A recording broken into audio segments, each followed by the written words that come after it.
perfect neighbor, the pillar of the community. Some of history's most lethal killers have led a double life. One part Mr. Nice. He was there smiling on the cover.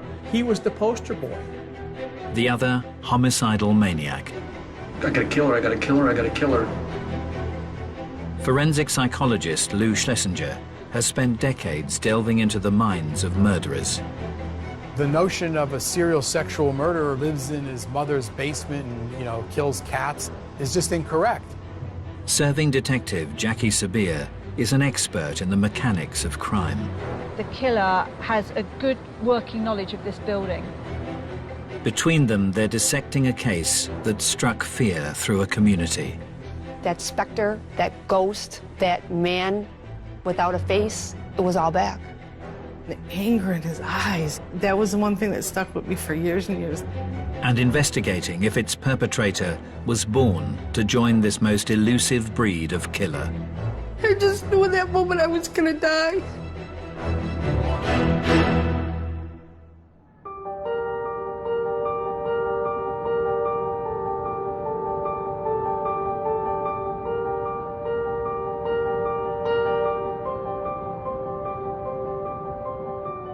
With over 20 years' experience in homicide, Detective Jackie Sabir has headed up some of Britain's most high-profile murder cases. She's in the suburbs of Buffalo, the unlikely site of a crime that sent shockwaves through western New York. One of the really special and exceptional things about Buffalo is actually the stability of the community here. People feel safe, and people that grow up here often come back here to raise their children. There's a good standard of living, there's stable employment, even through some very difficult economic times. And nowhere is this sense of tranquility more apparent than in the idyllic neighborhood of Amherst. Amherst has been voted one of the safest communities in America. It's a picturesque community, a community of affluence. It's where most families aspire to move or live in. Just a very nice place to live and to raise kids. Each year, the beautiful setting also attracts over 30,000 students. It's home to one of the largest universities in New York State, University of Buffalo. As most campuses do, it has a jogging or biking trail fixed to it. It runs along Elka Creek, and it's a beautiful paved trail that you can run, bike, rollerblade. During the fall of 1990, second-year communications student Linda Yalem had been making the most of the green open space.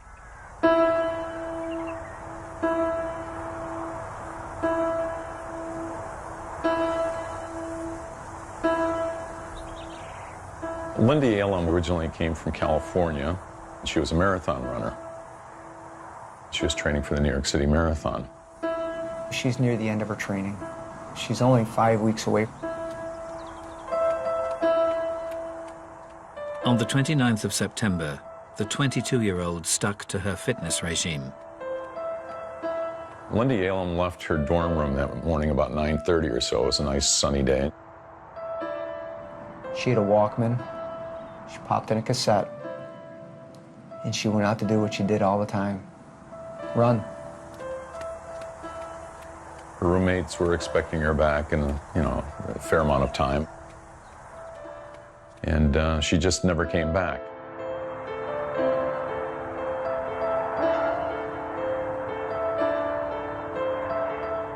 An extensive search was launched along the bike path where Linda was known to have been running. Major Steve Negrelli recalls the moment the hunt for the student came to an end. They stretched this whole 5-mile path, searching the path, the woods, and where we're standing now, Linda's body was recovered.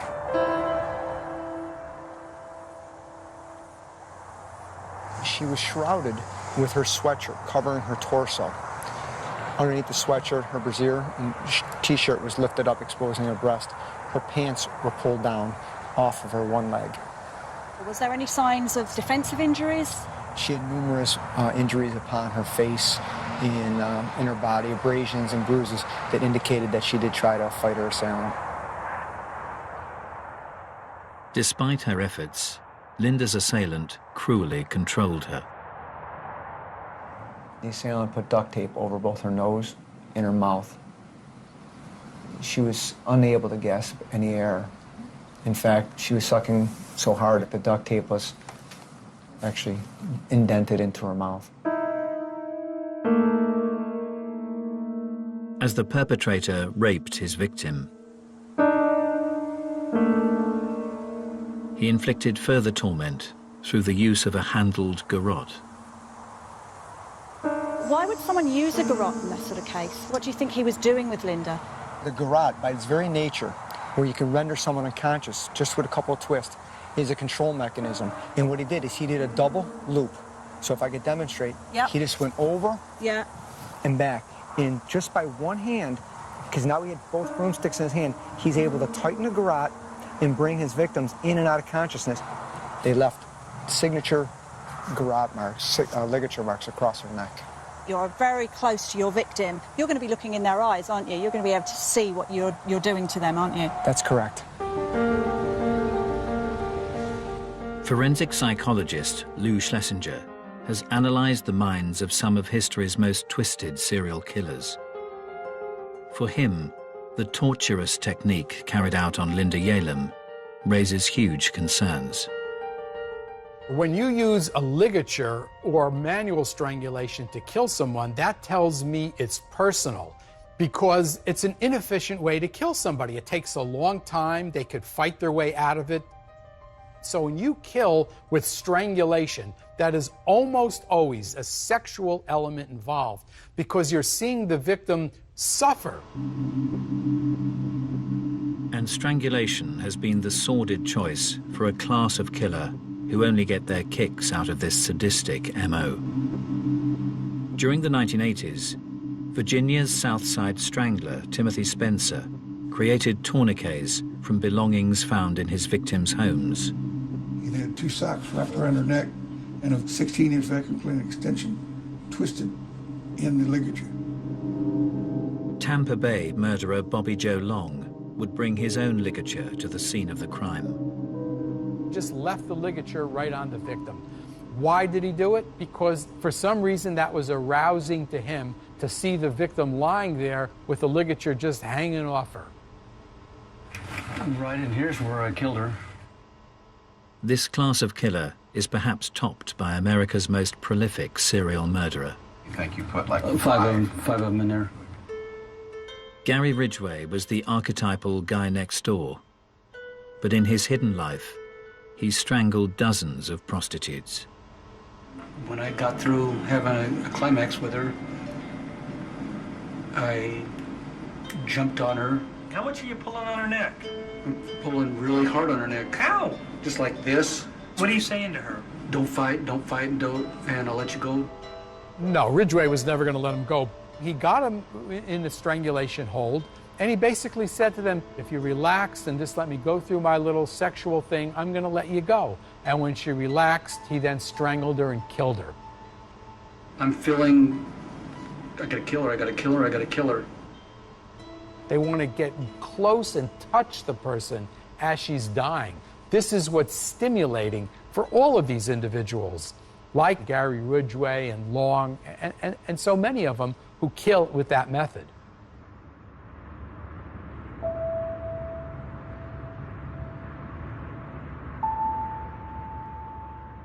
In 1990, in Amherst, Buffalo, the community had been shattered by the strangulation of student Linda Yalem.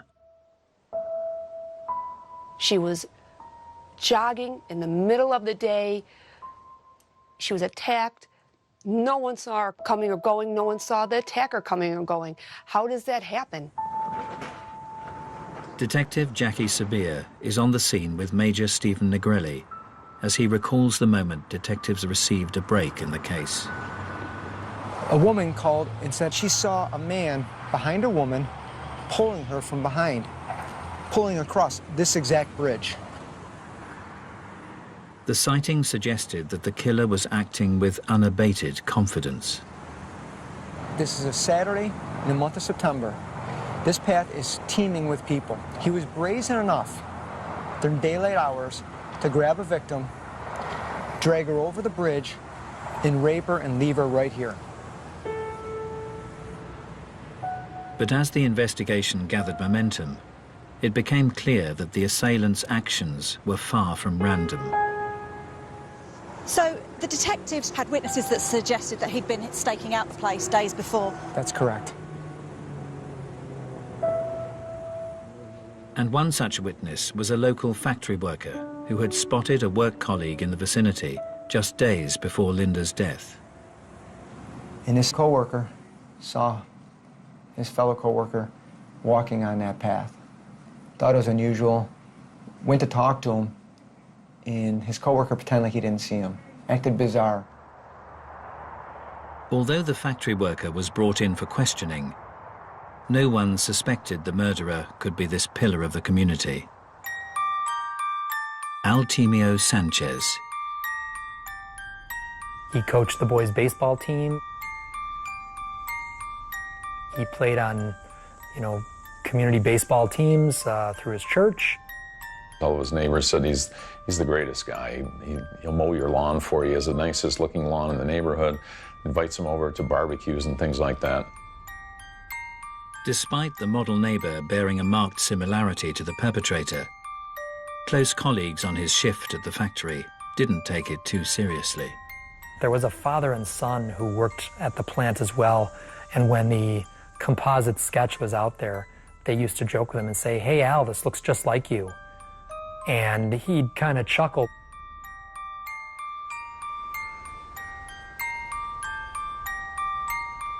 The residents of Buffalo couldn't imagine that the perfect husband and all-round good guy was concealing a double life.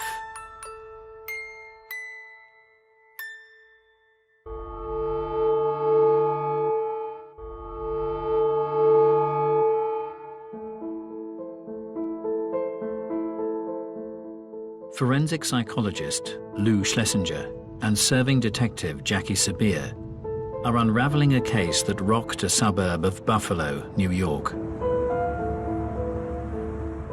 In 1990, Amherst student Linda Yalem was sadistically raped and strangled on a local bike path. For Jackie Sabir, the killer's movements reveal a meticulous operator. This is an incredibly open public space, so for him to have the confidence to have staked out this location, knowing that he wouldn't be disturbed, starts really raising the levels of anxiety of the detectives. This wasn't a spontaneous assault. This was premeditated. And it appeared the calculated killer may have struck before. His technique resembled an MO displayed in a series of sex attacks, perpetrated by a character dubbed the Bike Path Rapist. The Bike Path Rapist first became known to me when I was a teenager. A girl from my high school had gotten raped. He would prey in areas where there were either high schools or recreational areas that would, younger women would typically utilize. He was using a knife, he was using a gun, and then he started using the double ligature garrote. The period of attacks was so prolonged, Lisa Redmond's childhood memories would be brought sharply into focus as she pursued the rapist as an investigator. Did he cause any other injuries to the victims? Was there any other violence other than the actual sexual offence? One of the rape victims managed to get her fingers underneath the garrote, and he was choking her so hard, it actually bent her fingers, and years later, she showed me her fingers were still bent. The sex attacker cast his net wide over Buffalo's green open spaces. So we've got rapes down in this location in the south. We've got rapes here. We've got the University of Buffalo where Linda was killed. Yes. So we've got a homicide up here. We've got clusters of locations where offences happen. These you would not know unless you had knowledge of that area. He's tailoring his crime, his location, to his victims.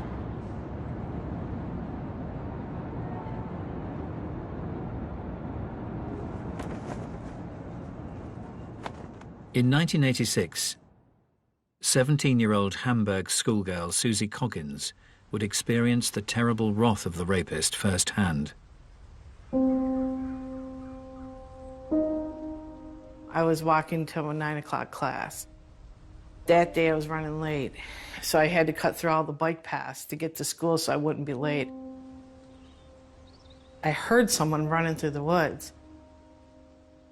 I turned over my shoulder to look, and I saw this guy.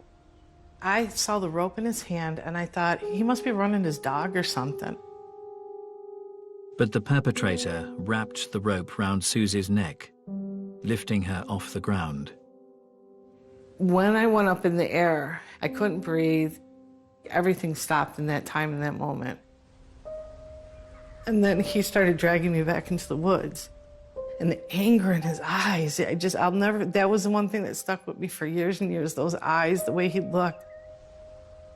Once in a secluded spot, the rapist broke his silence. He just asked me how old I was, and if I had ever had sex before. I just kept thinking about my family. I'm sorry, I just kept thinking, I'll never see my family again, I'll never see my friends again. I just knew in that moment I was gonna die. Susie was then subjected to a prolonged rape. When he was finished, and I'm like, well, what happens next? And he says, nothing. I felt like there was some guilt in his voice. And yeah, his energy changed completely from the beginning of it till the end of it.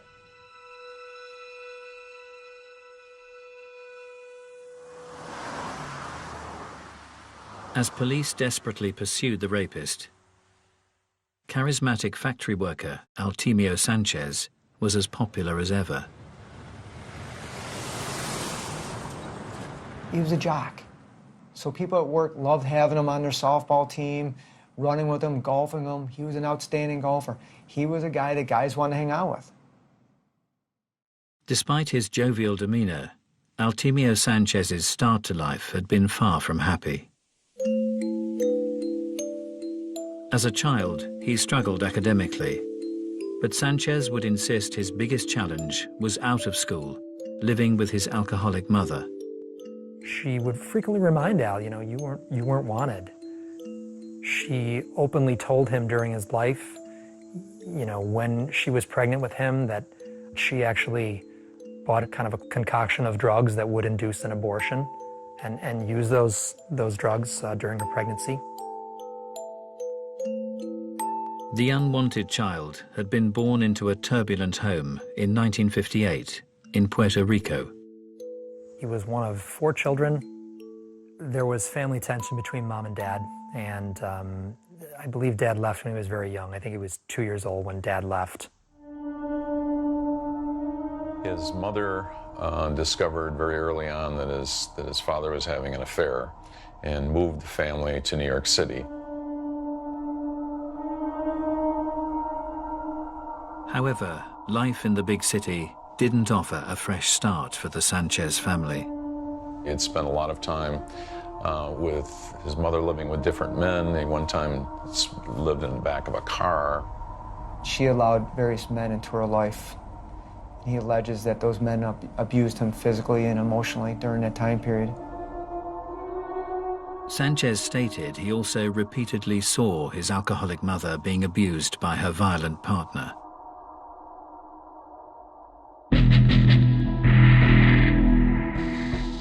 For forensic psychologist Lou Schlesinger, a child witnessing aggressive behavior against his maternal figure can have devastating consequences in later life. The main effect that has is it desensitizes the child to violence. He sees an aggressive boyfriend, an aggressive father figure who treats women like this, and he identifies with the aggressive person rather than identifying with the victim. Many of history's most despicable killers have developed a dysfunctional view of their mothers in their formative years. As a child, the Yorkshire Ripper, Peter Sutcliffe, regularly saw his father humiliating his mother, Kathleen. One time, John Sutcliffe spotted Kathleen talking to two men in a pub. That's all, talking, and he slapped her straight across the face. So here we have his father saying, you know, this is what you do to be a man, and, you know, Peter is very much saw women as either Madonnas or whores. You're basically using your parents as a role model, and if that's what your role model is doing, it stands to reason you're going to do very similar sorts of things.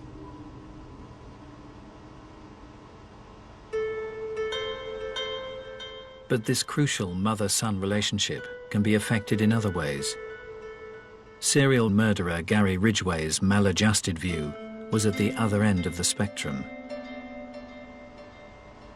He talked about having some sexual feelings towards her. He described in some detail watching her when she was in a bathing suit and looking at her and thinking that she dressed pretty provocatively. During one bath, her robe fell open and she was naked underneath, and he felt aroused. Gary Ridgway is an individual whose mother was very sexually provocative in an overt sense. There's nothing more devastating psychologically for a boy to see that type of behavior in his mother. It usually doesn't end well at all.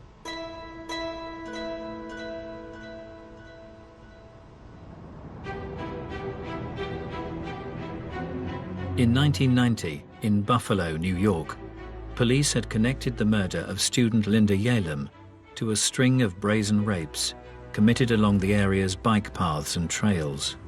What made this so bizarre is these were broad daylight attacks. But then, for the next 2 years, the brutal crimes ceased. Poof. He vanishes off the radar.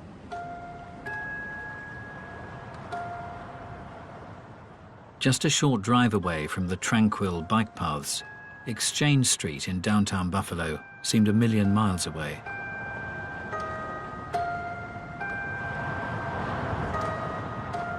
The red light district was worked by prostitute Majane Mazer. Majane Mazer was turning tricks. Sometimes she would stand on corners. A lot of times she would give her number to people and they would call her. But on an October night, the vulnerable 32-year-old was picked up by the wrong man. A John called her. She went out to the curb, got in his car, took off. She was never seen again. Okay, so this is the actual building. Right up to the fence line is where Majane Mazer's body was found. Bless her. Detective Jackie Sabir is joining Lisa Redmond as she revisits an industrial wasteland that in 1992 was the site of a horrific murder.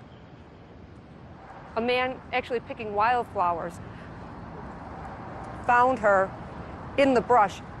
It was not clear like it is now. It was overgrown, and her body, not only was it camouflaged by the foliage, he actually put a piece of corrugated plastic over the top of her.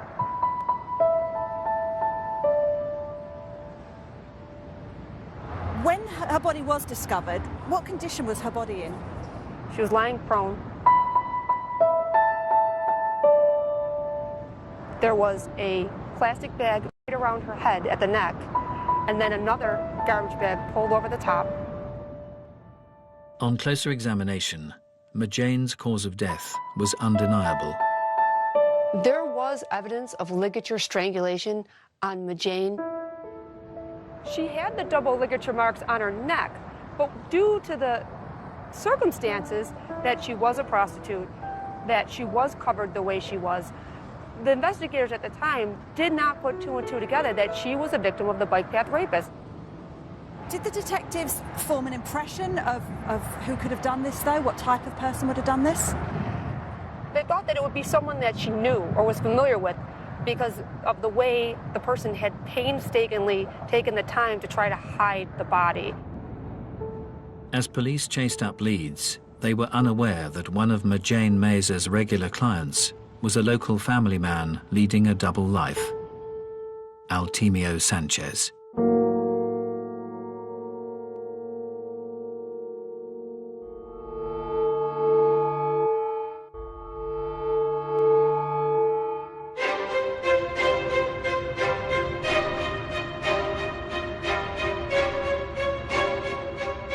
In 1996, in the green suburbs of Buffalo, New York, 6 years had passed since the murder of Linda Yalem. In the wake of her tragic death, the local community was determined the young student would never be forgotten. Because Linda was a runner, there was something created called the Linda Yalem Memorial Run.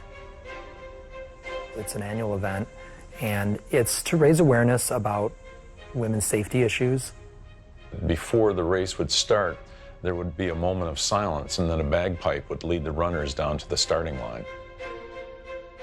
Amongst those taking part in September '96 was competitor 635, local man Altemio Sanchez.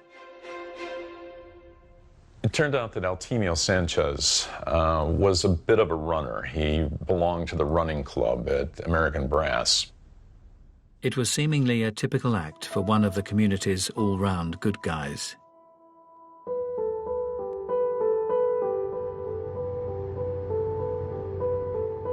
Detective Jackie Sabir has come to Cheektowaga, the neighborhood in which Altemio Sanchez set up home with his college sweetheart 10 years previously. Cheektowaga is an incredibly safe, quiet suburb, low crime, and it's great schools. And that's why Sanchez and his wife picked this location to raise their family. He had 2 sons. He was very involved in his community. Nothing remarkable about him. He just seemed like a neighbor. He was the guy that, when snowfall came, he'd be out there with his snowplow plowing out your driveway. He was a member of his local church community where he was coaching the softball league. His family were well known. He was here for a long time, so he'd established ties. In his working life at a nearby brass factory, Sanchez was also well liked. Fellow worker Ken Chakai would regularly chat with the forklift driver as his night shifts drew to a close. And your first impressions of him? He was just a normal guy? Normal guy. Very nice guy. Soft-spoken. I can't say anything bad about him. Was Sanchez ever in trouble at work, or were there any issues? He was a good worker. Yeah. Was there any gossip about him, or rumours? He was good with the church, the community, his family belonged to the church. He's a great guy. Nobody in Buffalo believed that Altemio Sanchez had anything to do with the murder of Linda Yalem. Having worked extensively with the FBI, Professor Lou Schlesinger is fully aware that for many, a serial killer is hard to spot. The notion of every serial sexual murderer being weird and a loner, lives in his mother's basement and, kills cats is just incorrect.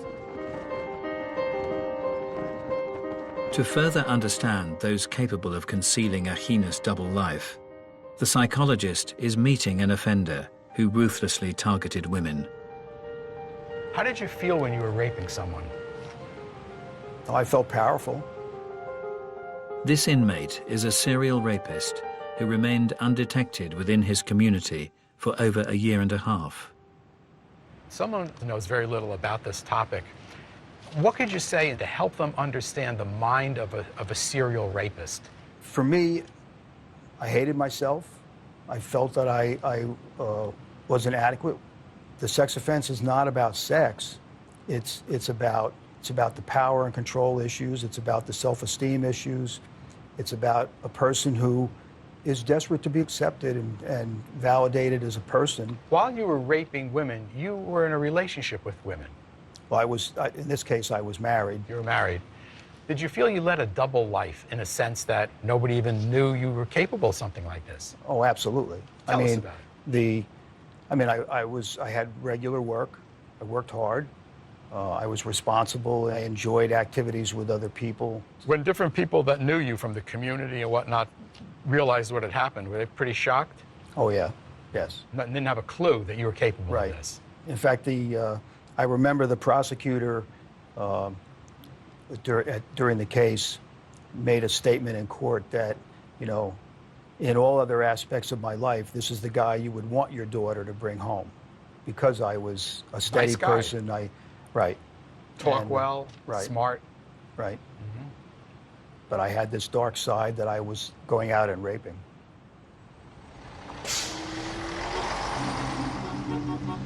In his work as a profiler, Professor Lou Schlesinger has also experienced this chameleon-like ability in a class of killer that remained invisible to all around them. There's a large group of serial sexual murderers who have families and are married and work and have friends and acquaintances. She got sick, got her a glass of water, comforted her a little bit, and then went ahead and tied her up, and then put the bag over her head and strangled her. Over a 30-year period in Kansas, Dennis Rader murdered 10 people. All the while, the respected scout camp leader hid an assortment of sordid behavior, frequently tying himself up within the local woods. He was very big into autoerotica. What he did was to leave the campsite where the Boy Scouts were, and then he attached a camera on a cord and would take photographs of his accomplishments. Most people believe they can detect deviancy and particularly danger in others when they really can't in some cases. In Riverside County during the 1990s, model citizen Bill Suff's murderous identity was even more impenetrable. He was supplying equipment to the police department, the same police department that was investigating him. A homicide victim was found one morning when two of the investigators were with Bill, and their pager went off, and Bill made the comment to them, "Oh, did you find another body?" If a person interacts with you and makes jokes and seems like a normal guy, why would you possibly suspect that he's capable of such extreme deviancy?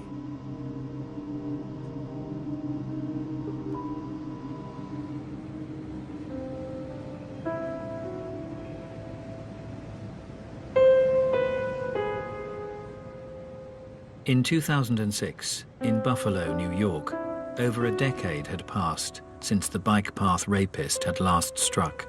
As time went on and there were no more attacks, I really believe that the community became less guarded. They believed that maybe he left the area, was in prison, or possibly dead. Collectively, the community still had it in the back of our minds. That's where we pushed it, because everyone wanted to believe deep down that we were safe. On the 16th anniversary of Linda Yalem's murder, respected neighbor and loving husband Altemio Sanchez had been out with his wife at an office reunion. He was photographed at a downtown bar at a party with a drink in his hand, with his wife, with his arm around his wife. But amidst the celebrations, no one could have guessed how Altemio Sanchez had spent the day.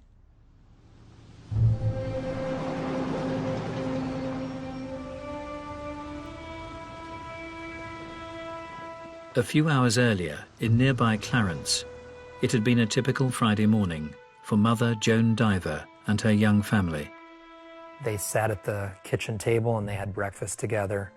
They talked about, maybe we go to a movie tonight because it's Friday night.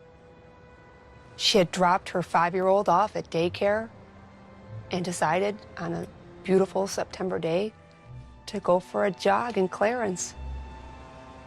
Joan parked her car in her usual spot before heading out along the bike path.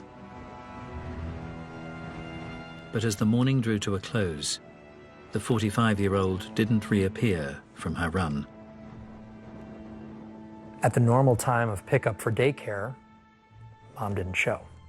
Her son kind of stood at the window and looked out the window like, where's Mom? With no sign of Joan, an extensive search was mounted. Detective Jackie Sabir is joining Steve Negrelli as he retraces its final steps. A couple of Boy Scouts and a scout leader. They just want to help the diver family, so they were out here volunteering, searching. One of them kind of bent down, peered in, and he could see underneath the shrubbery and overgrowth, he could see what appeared to be a human hand.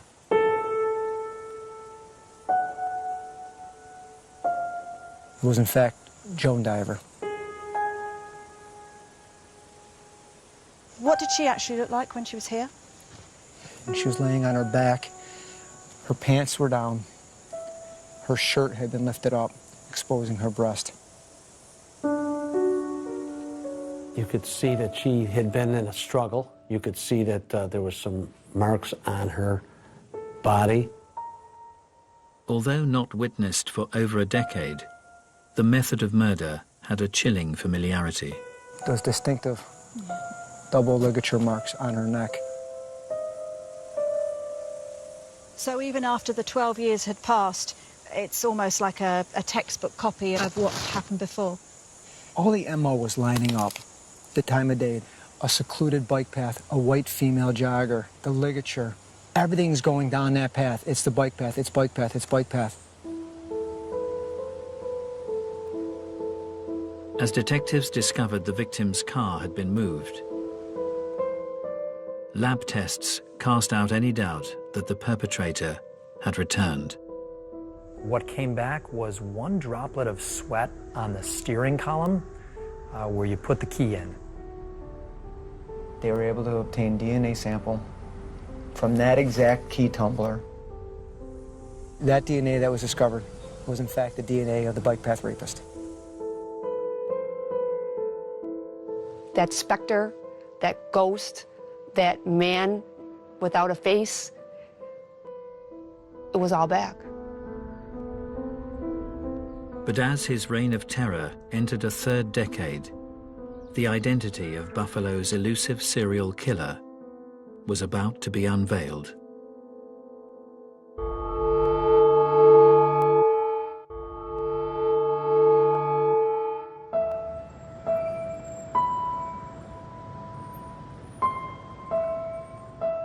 In September 2006 in Buffalo, the murder of jogger Joan Diver had marked the return of the bike path rapist after more than a decade's absence.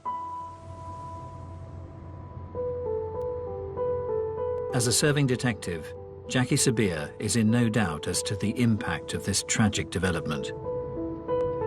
To come back after a 12-year break would have been an enormous shock to the team of investigators, because you have to relive and pull all of those files again and start practically from the beginning.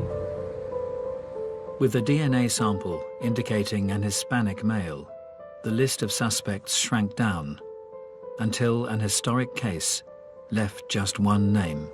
There had been a rape, and the woman had seen the rapist a few days later at the mall, followed him out and got his license plate. As the owner of the vehicle had a cast-iron alibi, the lead had drawn a blank. But years later, as police recontacted him, the owner admitted a relation had borrowed the vehicle. We said, who was driving your car that night? And that's when the first time we heard this name, and he said it was my nephew. His nephew's name has popped up a couple times previous in this investigation. He said it was Alcimio Sanchez.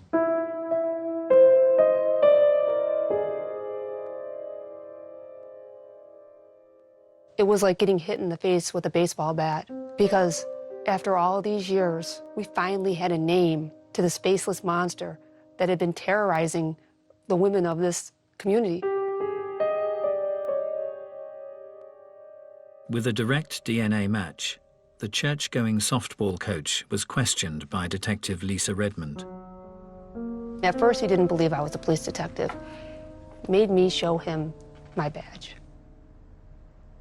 His attacks were about controlling women.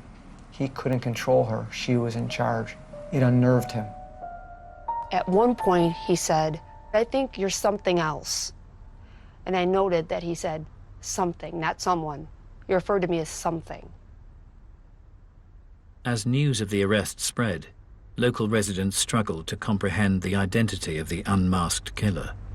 Neighbors going on TV saying that we had the wrong guy, that we were wrong.